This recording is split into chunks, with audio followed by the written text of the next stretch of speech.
নওগাঁর মহাদেবপুরে সরকারি ১৫৫ শতক জমি উদ্ধার করেছে উপজেলা প্রশাসন। সকালে সহকারী কমিশনার রিফাত আরা ও পুলিশের উপস্থিতিতে এসব জমি দখলদার মুক্ত করা হয়।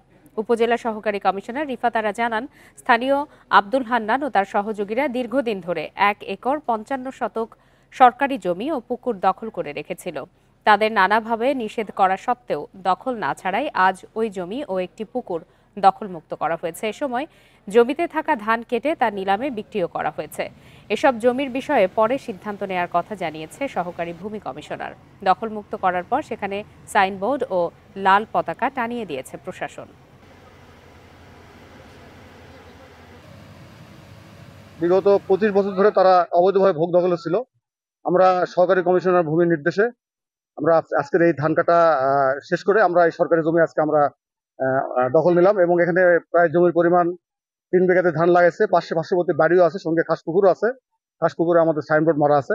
আমরা আজকে এটা দখলমুক্ত ঘোষণা করলাম। আমরা আমাদের ঊর্ধ্বতন কর্তৃপক্ষকে জানাবো যে এই জমির বিষয়ে কি সিদ্ধান্ত হতে পারে। যদি এমন হয় যে একশনা লিজ প্রক্রিয়ায় আমরা কাউকে দিতে পারি, সেক্ষেত্রে এটা আমাদের জেলার অনুমোদনের বিষয় আছে, জেলা প্রশাসকের অনুমোদনের বিষয় আছে।